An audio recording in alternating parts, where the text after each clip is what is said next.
I'd just like to begin by saying that this podcast is presented in a 4x3 format to preserve the integrity of Zack Snyder's creative vision.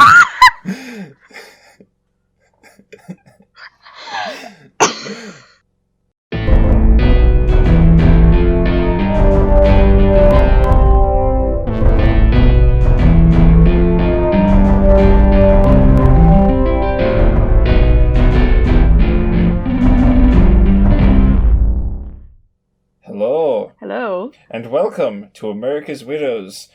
I go by Dylan O'Hara, or Loafers, and this is Kimberly Chu. Hello. And we are here to talk about our large adult murder sons, Wilson and Buchanan. In whom we are not overinvested in any particular way. Of course. Yeah, they definitely didn't get one good movie in 2014 in a media franchise that we are largely ambivalent about at best. That's gonna be the headline, yeah. We're here to talk about the TV show. We are. Kim, let's dive in. How did you find this first episode? Okay, so bearing in mind that I finished watching this TV show about 10 minutes ago, and had to make poor Loafers wait. We were supposed to meet an hour ago, and I was like, wait.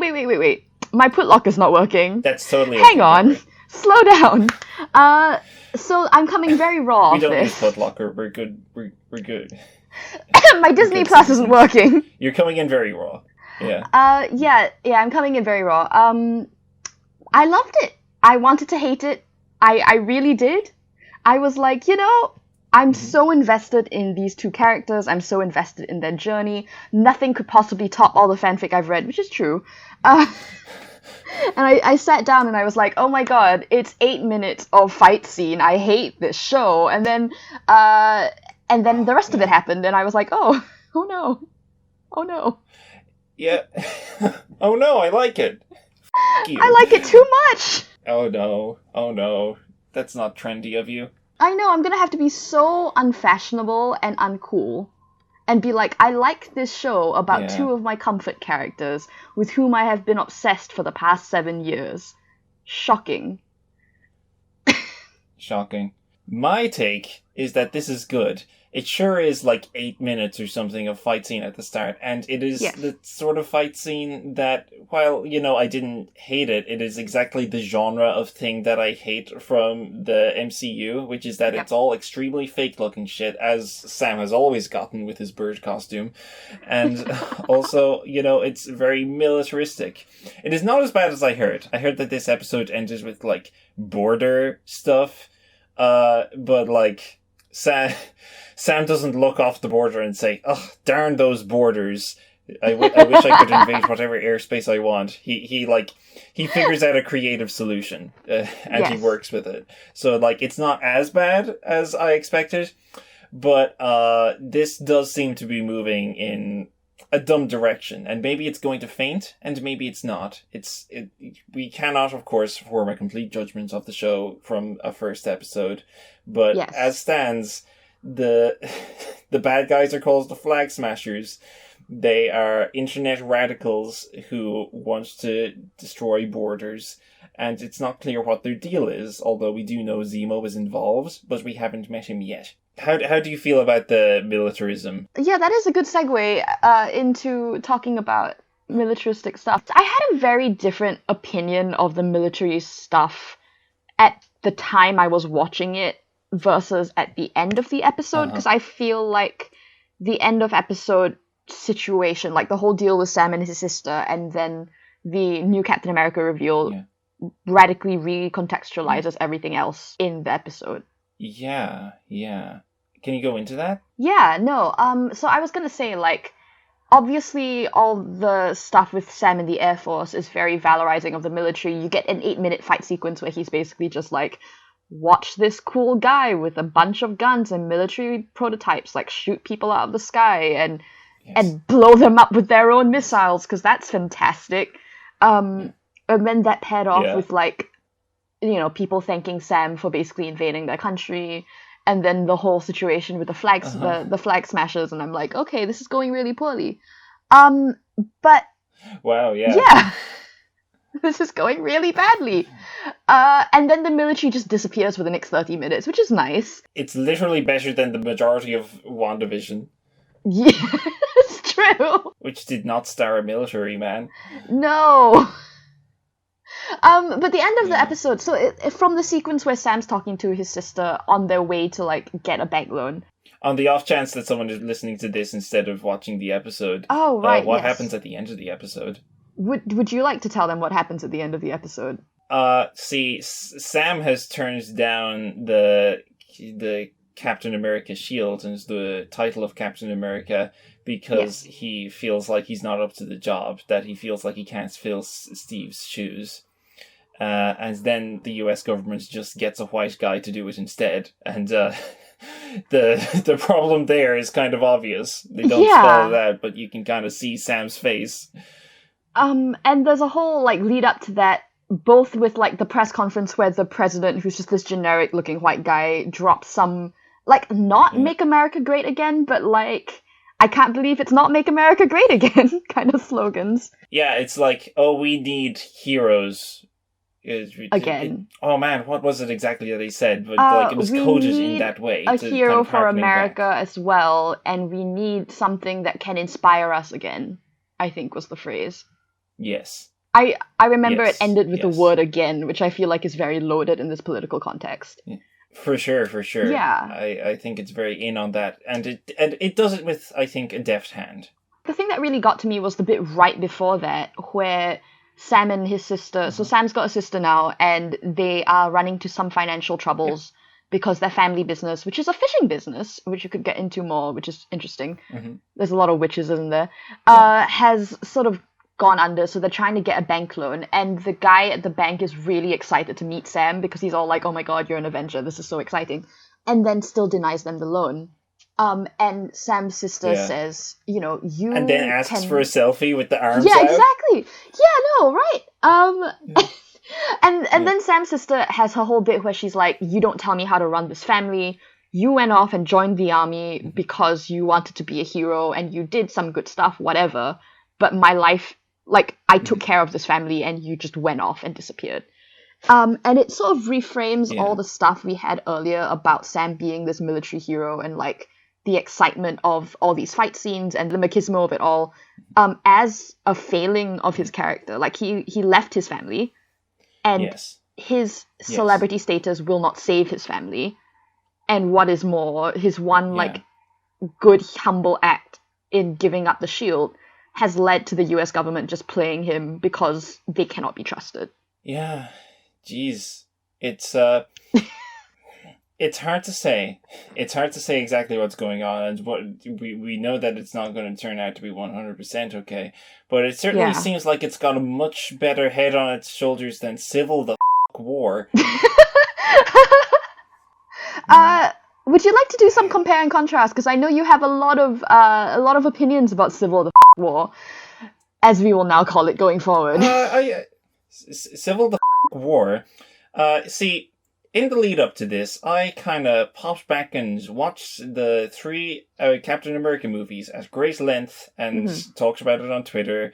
It took me 6 hours to watch Winter Soldier because of the rate I was going at, pausing it and talking to people about it as I went along. It really dragged on, and I can only apologize. But I remember liking Civil War at the time, but I was a dumb bitch. It's terrible, and like it's not even that it's, like, the most evil thing in the world. It's just that it's the dumbest thing in the world. There's just no understanding of what systems are. There's no understanding of what the actual problems are. There's no understanding of how superhero stories work or what the actual issues with them are. No, not at all. It's just... It's kind of got the Nolan thing of trying to signify that it's got significance. It's trying to telegraph that that everything means something, but none of it actually means very much. It's not as bad for that as Nolan is, but it's not a lot smarter. No, it isn't. Whereas this does feel like it has specific things on its mind, at least most of the time. When it's time to talk about race in America, then it kind of has a head on its shoulders. When it comes to U.S. foreign policy, it may or may not be a little bit whack. But that's the liberal brain disease. Yeah. I'm deeply looking forward to seeing where it goes from here because, as you said, I don't trust the MCU as far as I can throw it, which, considering how many films is in it, is probably not very far. God, it's so heavy. It's so heavy. But yeah, I think, knowing what we know, it's guaranteed that it's gonna f*** something up. We know it is. But we're not going to act all surprised when it does, but like we're gonna call it on it. Yes, but I will give this episode some credit for making me go, I expected that, like 3 times, and then sort of punching me in the face for being so cynical about it. Yeah. Yeah. It seems like Marvel is making a TV show about race in America, and like, however limited it is, that's not nothing. No. Do you want to talk about that some more? Like, what were the things you think this episode said about race, and how did you feel about that? Okay, so I should say up top the obvious thing, and I'm not going to go on too much about this, but, I'm not a black guy. I don't even live in America. Kim is neither of those things either, so obviously We're not experts. But it would be dumb as rocks to not talk about this if we're making a podcast about the show, so we're going to take a swing and a miss and get ourselves cancelled. I thought it was good. Me too. It certainly seems... Yeah. I've read interviews with the showrunner, whose name is Malcolm Spellman, and he's talked about how part of Sam's deal with not wanting to take up the shield, and this isn't something that's really reflected in the show yet, although I think it's going to get into it. It just hasn't had the space to unpack every aspect of it yet, is that how can Sam represent America when America does not represent him? That is what Malcolm Spellman said. Mm-hmm. That, like, of course he's going to feel ambivalent about taking up a shield with the American flag on it. It is what it is. And, like, there's a tension there, because what is Sam, if not a type of cop? But like, at the same time, he does feel ambivalent about it. He's a bird cop. He's a cop bird. But yeah, and like, I think it's at the point where, like, it's the opposite of WandaVision so far. It's the opposite of WandaVision so far, where, like, it feels like bringing in other characters adds to it rather than just adds baggage. I think they made a much better use of it, where, like, the impression I get for WandaVision, where, like, Monica Rambeau and Darcy Kat Dennings-Lewis and Jimmy Choo all show up. And, like, I understand the impulse there. I understand that wasn't a mandate. I understand that was just a situation where they were like, oh, we've got this, like, meanwhile in the real world section of WandaVision, here's some characters you can draw on. And the problem is that I read the interview with them and with the showrunner of WandaVision, whose name escapes me, and she said, hell yeah, I want to work with Kat Dennings, which is a terrible reason to bring back the comic relief character from Thor the Dark World. I understand the impulse, but, like, compare that to, let's bring back Rhodey. Let's bring back Rhodey in the absence of Tony Stark, and let Rhodey function as a character on his own, as, like, another black man working in the military who can talk to Sam at his own level. And, like, that's just so much more intelligent and satisfying and informed use of characters that reflects what the show is trying to do with, themes and stuff, rather than thinking it would be nice to have Kat Dennings in the show. I was really pleasantly surprised that Rhodey is here, that Don Cheadle is in it. Yeah. And what do you think that Rhodey brings to this discussion? Because I loved the scene between Sam and Rhodey on an aesthetic level alone, because when Rhodey says to Sam, I'll see you around or something like that, that was like, in my brain I was like, okay, yeah, so this is the last time we've seen Rhodey. They paid for the actor to come in for 5 minutes and that's it. But it felt felt very lived in. It felt like, because of the way it was shot and everything, it felt like the two of them actually have a relationship, that it's likely that Sam will see him again. He's out of the story because he's not really in the story, not because they couldn't afford this guy again. Yeah. But also, like, I think a lot of the things that Rhodey says to Sam, which are not particularly, like, he doesn't really make much of an argument. He's just like, America needs a hero. We need to have someone. Are you sure it's not you? And Sam's like, yeah, it's not me. They come back to bite Sam and the audience quite hard at the end of the episode again, I think. Yeah. Sam gets proven wrong pretty hard. Very, very hard. And I think the presence of Rhodey there is actually really interesting to me, because one of the things that the early Iron Man movies traded on a lot that has been sort of subsequently forgotten is the extent to which Rhodey is, like, embedded in the military-industrial complex. He's, like, at the heart of all of the stuff. And he outranks Sam by, like, I don't know, several. I don't know how military ranks work, but he's a colonel, just pretty high up. Yeah. Do you know Sam's rank at this point? I have no because idea. He was out of the military, and then he just really no idea. Yeah. You get this sense of Rhodey knows what's coming because he knows America. He knows the military in a way that Sam doesn't yet. Yeah. And Sam, who is just very much defined by his idealism and his very straightforward heroism and the things that he believes, versus Rhodey, who is deep into the complex and probably already knew that they were planning on giving the shield to somebody else. Yeah. And how, like, they don't really confront each other, but you can see those two things coming up side by side. And, like, we know that there are things about the world that Sam doesn't know that other people in a similar position do know, and that he's very quickly going to find out. Yeah. Sam is engaging with this issue in terms of the personal and his grief, because he hasn't had his face really shoved into the politics of this yet. No, he's grieving Steve. He feels like it would be crass. He feels like he can't live up to Captain America, because you got to remember that when Sam met Steve, as much as they were friends, Sam knew who Steve was. Like, one of the first exchanges is Steve Rogers, and Sam says, I kind of put that together. So, like, it's like he got to be friends with a celebrity, in a way. And, like, when it comes to, like, filling the shoes of that, of course he's going to feel intimidated by it. I think it makes sense that he wouldn't feel up to the task, especially since it's that his friends died. And in universe, only a few months have passed since that. As then the real world comes along, and a white guy gets cast as Captain Mapton. I can't stop saying Captain Mapton. That's my no, you can keep saying Captain Mapton. That can be the new name of the podcast. I like America's Widows, though. No, me too. Yeah. Yeah. Oh, also, did you get a vibe of, like, Sam?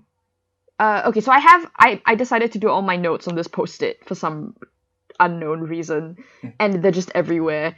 No, that's good aesthetic. I've got, like, 3 Post-its on the wall in front of me. Not to do with the show, just in general. Very nice. Yeah. Somewhere on this Post-it, somewhere on this hell Post-it where everything's illegible, I wrote respectability politics equals bad.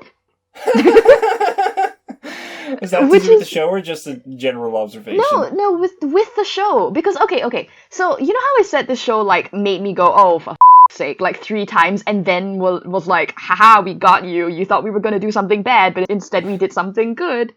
This is one of the times. And why is that? Because a lot of the stuff we see with Sam early on is this really frustrating, like, bash your head against the wall. Like, he has this line, like, every time something gets better for one group, it gets worse for another. And I'm like, Sam, my God, you're black. You can't.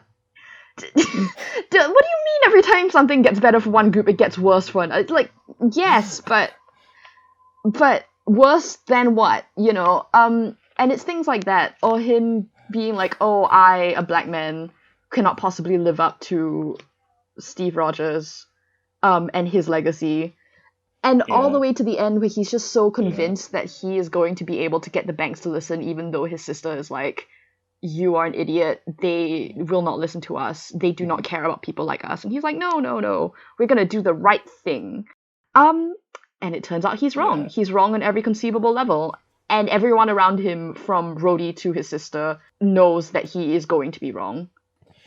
Yeah, and, like, I maybe it's weird to do with one of our few black guys, but since Black Panther was the first shot and Rhodey doesn't also have to live with being the first black protagonist in the MCU, I think it's okay to have him be wrong about things, and I think it's interesting that a superhero show leads with the first episode where Sam is wrong about every major call, like you were saying.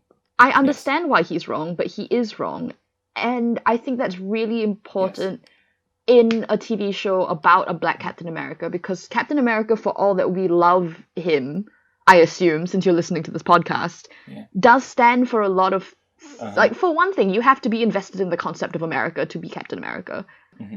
And, like, a character who embodies that kind of patriotism and implicitly a sense of, like, being wedded to the establishment, who is also from a minority background in this sort of political climate. If I might cut in, you're talking a little bit about the core appeal of a character called Captain America and how it's been made to work. And I was never quite sure about this until I rewatched Winter Soldier in particular, and kind of what it does right, why it was the right move for the character in my opinion, and why it resonated with people. Yeah. Which is that First Avenger was bad. Not only that it was badly made, which it wasn't especially, but that it was the wrong kind of movie. Yes. It was too outwardly propagandistic. It was too outwardly our boys in blue. Out doing the World War II and saving the day, etc. So the move to a conspiracy thriller paranoia type mode, and like, to be clear, I understand that a movie that climaxes with 3 helicarriers exploding in a sequence that Michael Bay would find indulgent, like that's not it's not exactly All the President's Men, but it's also self-evidently and obviously and blatantly in the style of a conspiracy thriller paranoia type thing. Like, characters say don't trust anyone so often that it's just short of being silly. And like, the reason that they go for that genre isn't just because the Russos like it and they wanted to do their own. It's because it's a huge swerve away from First Avenger. It's distancing themselves from First Avenger. In First Avenger, it's too black and white. It's too, this is the bad guy who is a Nazi, but we're also not going to mention any racism or go into that. It's just like Hugo Weaving doing his thing, but not even especially well. And then you have the nice white blonde-haired good boy who is good literally from the start and given his superpowers because he is nice. And it's just like so aggressively black and white, and it's in a way that I gotta imagine that not even a lot of people in America really went for, and like, if you're not from America, it's just like nauseating to even look at a trailer. You're very right. And so, like, from there, what you do is you take Steve, who according to the story lived in this black and white morality world of fighting in the Nazis, and of course we understand that really the world itself was never as black and white as the movies represented them to be. But he's moving from a story that's black and white into a story that is not black and white morality, and what you're seeing is the character, to quote Into the Spider-Verse, his atoms are not jazzed about being in the wrong genre. No, they're not. Like, so much of Chris Evans' excellent acting work in that movie, and it was a huge swerve, and he's better suited to it than First Avenger, I think, is just, like, making softly confused and distressed expressions about being in morally ambiguous situations for apparently the first time in his fucking life. I mean, I fully agree with you, and, like, I think the reason why such a swerve was necessary is because superheroism in general, and a character like Captain America in specific, has a gravity that pulls towards black and white thinking, and like pulls towards uncritical patriotism and things that are easy to swallow, and specifically easy to swallow about the world as it exists.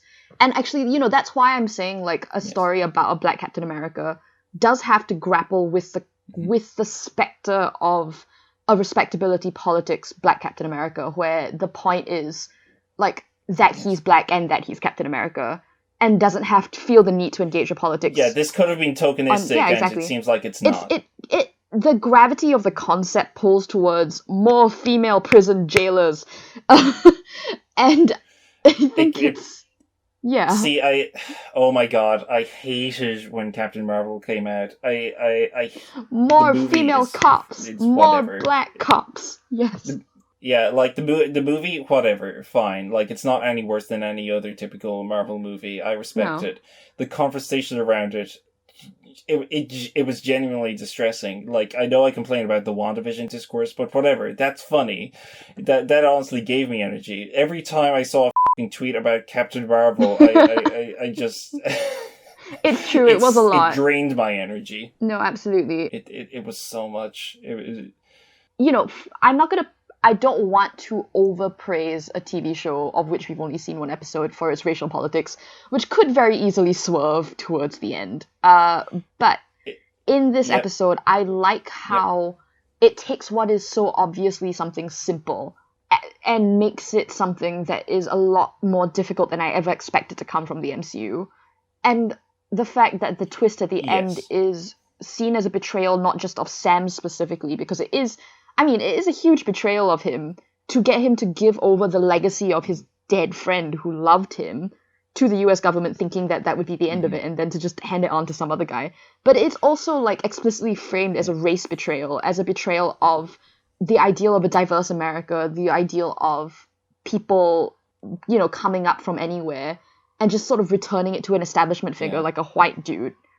It's obviously a political move, and I really care about that. I was not expecting that. That's great. Yeah.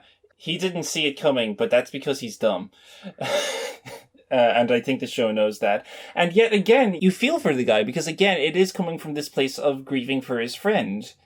So it's kind of this thing of, he doesn't want it, he doesn't want to do it, but it's not just about him. It's about what it all represents. It's about symbols, and it knows that it's about symbols, and that there's a separation between the symbols and the people behind them. And yeah, God, like, it's coming up well. It's coming up well so far. I'm glad about that. And speaking of emotional distress, what about the other half of the show then? I was just thinking, separate from the A-plot, we have my large trauma son, Buchanan, who has been reintroduced to the Marvel Cinematic Universe for the first time since 2014. He is given the same opening scene as John Watson from BBC Sherlock. Why did I agree to do a podcast with you? I'm literally right. You are. I didn't notice this afterwards. I noticed this as it happened. He has a trauma flashback. He wakes up. He looks a little bit sad. Cut to him in therapy as they talk about how he's not just haunted by the war, he misses it. Yeah. You are right. I'm sorry, I just need a minute for my brain to come back. True, I honestly... Genius. You are a genius. Congratulations. Thanks. I cannot believe I managed... I don't know about you, Lovers. I cannot believe I managed 33 minutes without mentioning Bucky, because as anyone who knows me will know, that man is my obsession, and I hate that, but such is life. I was kind of bouncing my knee. To be honest, and then I caught myself as being like, okay, no, let's not cut away from the black man to get to the white man. That's a weird impulse of me.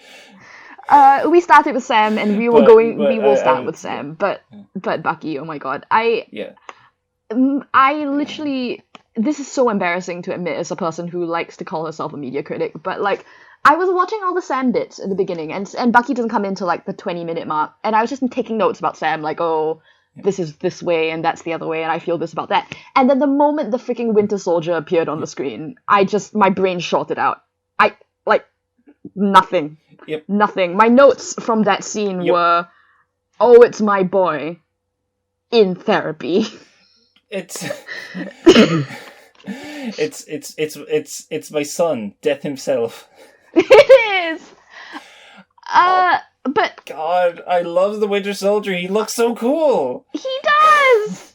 I'm not supposed to love him. So he murdered a bunch of people.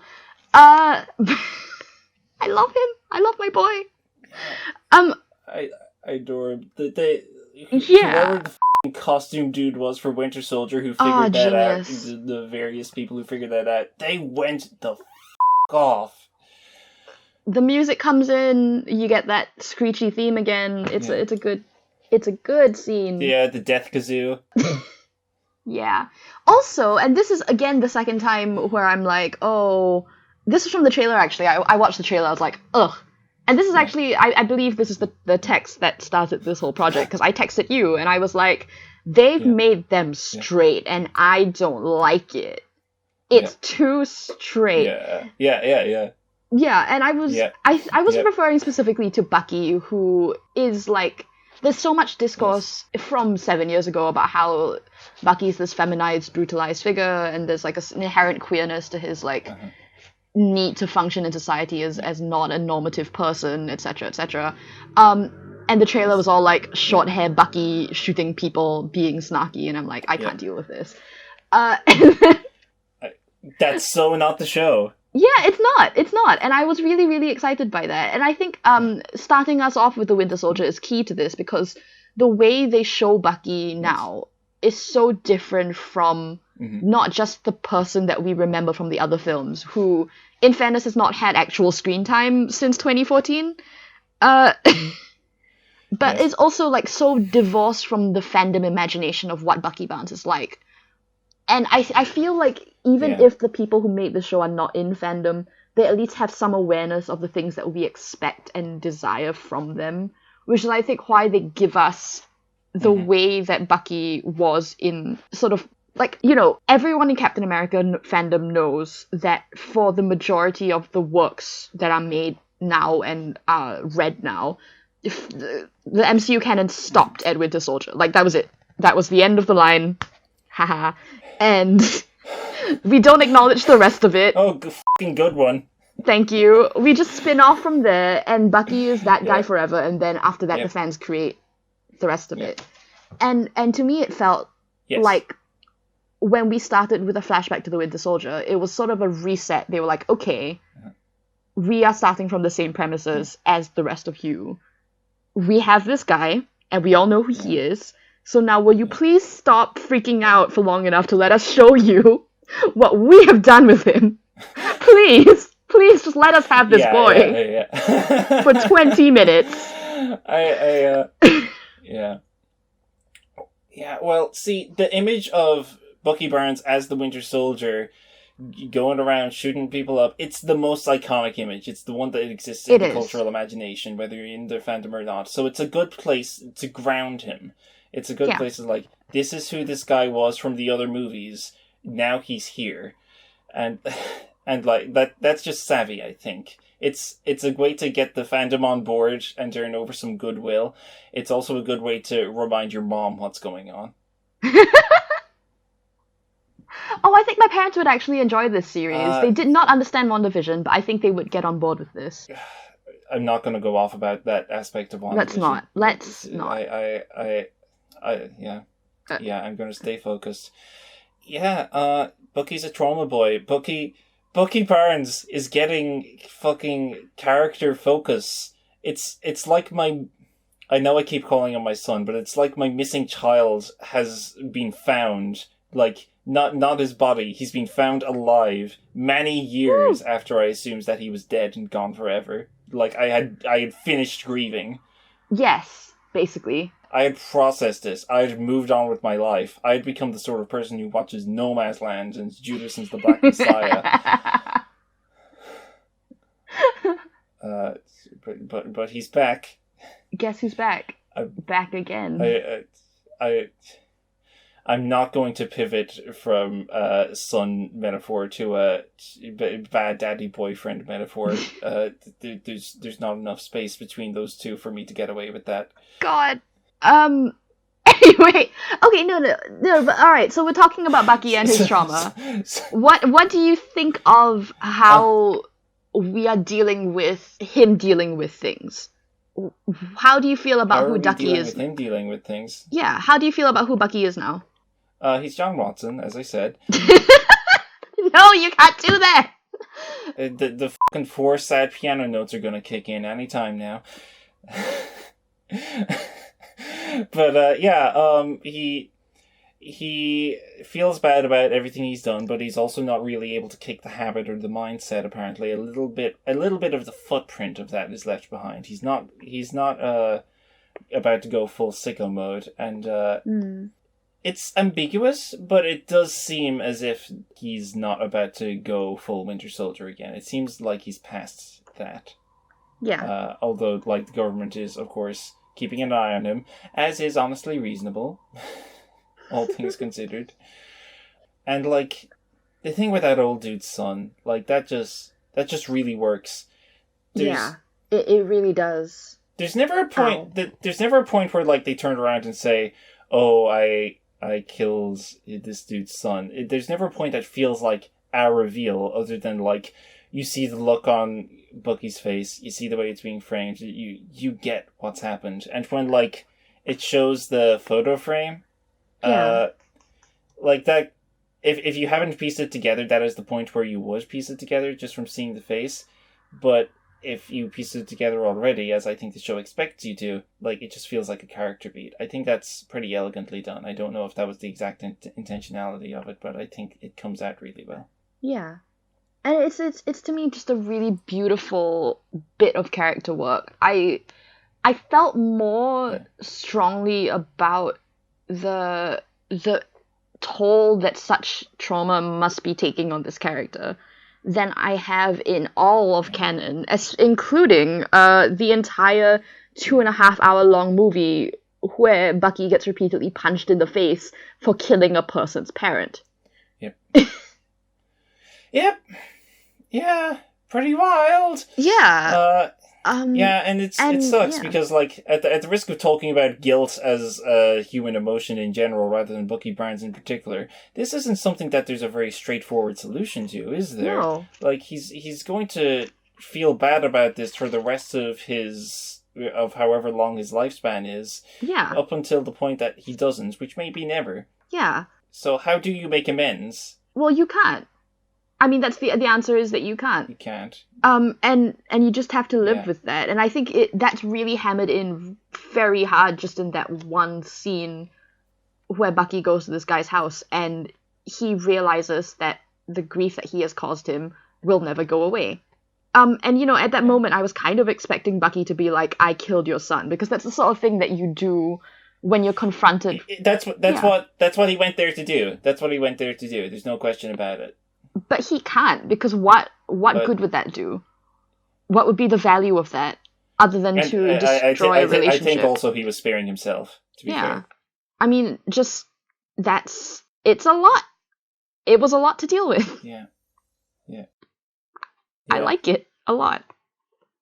Yeah. I like it a lot. It feels like it's really grounded in an understanding of Bucky's deal, which, you know, honestly, isn't that complicated. Like, Winter Soldier, the whole deal was that he was mind-wiped, and that's sad. And yet, Civil War, written and directed by the same people, like, it had 3 minutes where it felt like they had a good handle on that, and the rest of the movie just did not spend time with them. And, you know, the Avengers is... Maybe it was a studio mandate, maybe it wasn't, but it wasn't a good choice either way. Yeah. I have feelings about Bucky's haircut, which I don't know if you are interested in hearing. But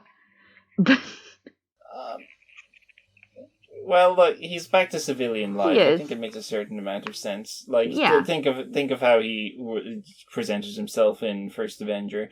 But please do go on. No, actually, my feelings about Bucky's haircut were yet another one of those things. An extension of the first thing where I was like, "Damn you! You can't cut Bucky's hair! You cowards! You're trying to make him look like a generic white boy again, and I don't like this. Why are you returning him to generic white boy?" Etc. etc. And in this episode, it becomes rapidly clear that it is not only the showrunners who are trying to return Bucky to generic white boy. It is Bucky himself. And the reason he has cut his hair, among other things, is clearly so that he can function as a regular member of society, which is obviously not going to happen. I'm fine with his haircut. It is obviously not going to happen. He won't even fess up to having a prosthetic limb.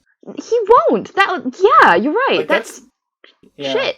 I have cold hands. It's Like that's not a superhero thing. That's just a thing that people have. He has yeah. a pretty wild one, to be fair. But he would just be like, "Oh yeah, they really went all out." He just wants to be a normal boy. It's not even the same arm as the one that he had, and he still I can't keep forgetting tell that because it people. means nothing. Oh, I think it's gonna mean something here. You know, the fact that his arm is not even Yeah, that one, and he still can't tell this girl that he's ostensibly dating, or at least on a date with, that yeah, he doesn't have both flesh yeah, arms is quite a big deal. yeah, Yeah. yeah. I'm gonna tell on you. I'm gonna call you out. Your first message to me about this show was, "Why can't I be the cute Asian girl on a date with Bucky Barnes?" Is that what you want? Do you want to be on an unsatisfying date with Bucky Barnes where he walks out with almost no warning partway through? He doesn't emotionally engage with you, and you do not get a little kiss. Well, you know, I don't think I could handle an actual romantic relationship with Bucky Barnes, and yet I desire one. So that might be the best Wow, who outcome, could? When you put it honestly. that way. Yeah, That might be the yeah. best. Just love him and leave him. Yeah, man. I'm not. I'm not gonna go into it because that it is illegal to be horny online.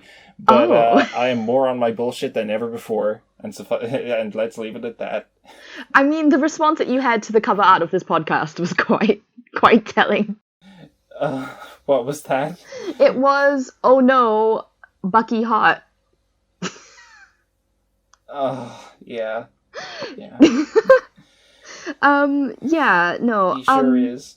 he is good in this, and I love that we're finally going to get to see what, like you said, you know, like I had wanted this for a really long time, and then Civil War came out, and Yes. I was like, you know what, I can live without it.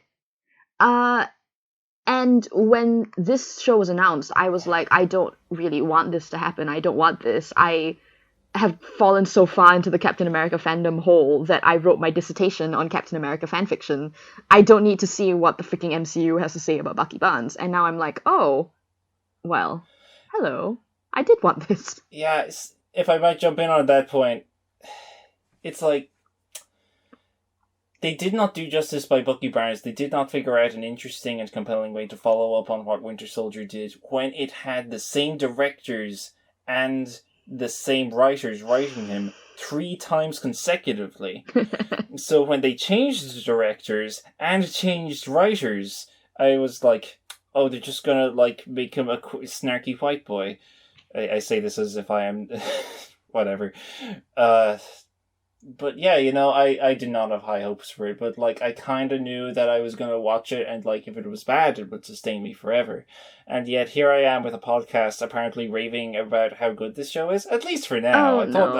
I thought I was going to rave about WandaVision for ages, for the first 3 episodes, since then whoopsie doopsie. Next They week, did a Doctor little Strange fucky comes wuggy. in and says, this was all a dream. Ah! And then we can finally have our Sherlock and John reunion. Hey, callbacks. Um, I also want to point out that the entire therapy scene is shot with extreme close up on Sebastian Stan's jaw, and I think that was a good choice. It was a curious. I think it was a curious close up they did there, like a deliberately weird one and an uncomfortable one, and I actually noticed and enjoys that. Like it's so close that it's all abstracted. It was his nose, his It's so close that eye, it's and weird. his lips. Which, like, there are a lot of artistic things I could say about this. You're making it sound like a normal close up. It was like that kind of diagonal. It was kind of a Dutch angle, and it's like part of the face was out of focus. It was a shot that came pre-gift. You know, back in the heyday of Tumblr, you'd get all these shots of the Winter Soldier like zoomed way in and vaguely pixelated because of the zooming, and you just get like the curve of Bucky's jaw while he cries quietly in the corner, and that was a literal shot that was on my television today. Yeah. So Yeah. impressed by the extent to which someone is willing to serve these fans. Thank you very much. I appreciate that. Yeah, I don't know if that was deliberate. I think it was. I think they just had an idea for a shot, but we shall see. I like this conspiracy that someone who read or wrote fanfiction for this fandom has had a hand in making this show. Not just because I'm enjoying it, and that would be cool. Well, they have said that they've come at it as fans. I don't know if they came up through that specific, Stucky subculture, but, I think they're engaging in earnest, and I think it's clear that they are, really seriously trying to do right by the material, rather than just, doing whatever. We're not exactly coming up on time, but I want to kind of, draw our drawstrings back. Do you have anything you want to say before we wrap up? Ooh, other things that I thought about. Let me have a look. I have a couple of quips re-Sam. the first one was just when he put Captain America's shield in the little glass case. I wrote in all caps here, "It belongs in a museum." This belongs in a museum. Yeah. But also, yeah. I also like that they go back to a museum. It's a good one. Nice little callback of sorts. Yeah, also, did you notice the little exhibit on the side where Bucky is listed as dead? Because it's there. I did not notice that. There's a bit where Sam is walking through the gallery and he's standing in front of a bunch of exhibits, and there is one that he's standing directly in front of that you can totally read, just to his left and behind him. That says James Buchanan Barnes killed in duty. I don't think my picture quality was quite good enough for that for some reason, which is weird because I was watching it legally. Which I found very jarring because, for a moment, I thought they were back in the original Smithsonian until I saw that they had updated stuff on Steve. So I was like, oh, this is really interesting. In slightly more substantial Sam content, it is fascinating to me that his family business is fishing, because I had not expected that. Yeah, that's kind of out of left field. Oh, should we talk about the sister, even briefly? Yes, please, let's do that. How did you find the sister? I liked her. Sorry, throwing the ball back at you. I liked her, and I liked how not tacked on she felt, and how, it really did feel like she'd come out of Sam's actual life, which is interesting considering that's a major retcon right there. There were always I was thinking about this on my way back from the shop. There were always going to be major retcons. Yes. Because Sam got a little bit in Winter Soldier. He got enough that he felt like a living character rather than just Captain America's sidekick in Winter Soldier. He did feel like Captain America's sidekick in Civil War. War. And, but there wasn't quite enough in Winter Soldier given to him to sustain him as a protagonist. Because the main thing we know about him is that he used to have a friend and that guy died. And that's not quite enough to work on, especially since, the kind of... You get the impression that he's kind of processed that circa 2014, so you can't hark on that too much. Without wanting to suggest that, grief is a straight line or whatever. No, but God, yeah, you're always going to get retcons, and I think this was a good one. I think the boat maybe comes from the comics. I haven't read the comics. It feels like a surprising choice all the same. Yeah. The thing that I found really interesting about the boat is that, okay, so I could be way off about class distinctions in America, but I feel like what with the family business being fishing and cooking, I'm assuming, because there's a catering situation happening, Sam is suddenly recontextualized as working class, which he had not been beforehand. They do seem to be bringing it back to that. Yeah. Yeah, they seem to be kind of putting that in, and I think that's an interesting and good change. The sister, whose name is Sarah, says that Sam left them to fend for themselves, specifically that he went off to the Air Force, which implies that there was some sort of grant involved, maybe? Or certainly that he kind of went off somewhere, and that that he had responsibilities that he let down. Yeah. And, obviously this is the first time we get any sense of okay, this is not the first time Scott Lang exists, but there's a whole, there's this sort of assumption in the MCU that everyone is just sort of vaguely middle class or Tony Stark. Yes. Often it's invisible. Yeah, basically. And if it's invisible, it's assumed. If it's invisible, it's assumed middle class. If money's not a problem, then you're doing fine. Yeah. And here you have not just the, like, quite explicitly not sort of office worker background, but also the guy at the bank asking Sam, where did you get all your money? And Sam was like, what money? Which really changes the way that you look at him, I think, in terms of his, like, financial situation and place in society. I like that. I like that a lot. Yeah. Man, if I was an Avenger and I was broke, I'd be pissed. That's so true. Me too. I think it's about getting to the point where we should wrap up. Do you have anything you want to say before I plug my stuff? My Twitter, to be clear. No. Oh, the last thing I have to say is just, I love the bit where Sam's friend asks Sam if he has ever flown Steve to the moon and let him play among the stars and let him see what spring is like on Jupiter and Mars. Because the show is not as heterosexual as I thought it was going to be. My brain gave me, the guy asks, have you ever flown Steve to the moon? And my brain put in Sam's mouth, only sexually.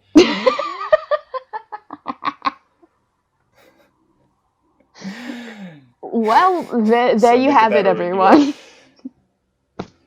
And, like, my very last remark is that also in that scene, I straight away noticed that Tunisia has the fucking shithole color grading that I hate so much, where it's kind of yellowy. I despise that. It's not how these countries work. Like, whatever, man. That is... Okay. Thanks for listening. Again, yes. I go by Loafers and or Dylan O'Hara. But you can find me on Twitter as Loafers Writes. That's loafers as in the shoes, writes as in the verb. You can find my writing, mainly my media criticism, at marklaherty.wordpress.com. That's marklaherty.wordpress.com. If you want to throw some money in my hat, you can do so at patreon.com/loafers. You can also do the same for Kim. She can cover that herself. And I also have another podcast that's going to be out soon where I read Ready Player One with my pal. So you can check that out if you like me. And if you don't like me, then fair enough. Kill me if you must. Also, I'm going to write the theme song. That sounds great. I haven't yet, but I will. That's thrilling. Okay, you can find me on Twitter at Kimberly_Chu. I also co-host a podcast called Scribe to Screen, which is about visual adaptations of books from across the ages. We're currently on hiatus, but we've got quite a sizable back catalogue, so if you'd like to check that out, we are on Apple Podcasts and also Spotify. I have music on SoundCloud, so that's www.soundcloud.com/Chukayan. That's ChiuKayAnn. And I am on Patreon at patreon.com/Chukayan. Yeah. Well, thank you for joining us. Thank you for listening to us scream for an hour. Much appreciated. Yeah. All right. Thank you, everybody. Thanks. Bye.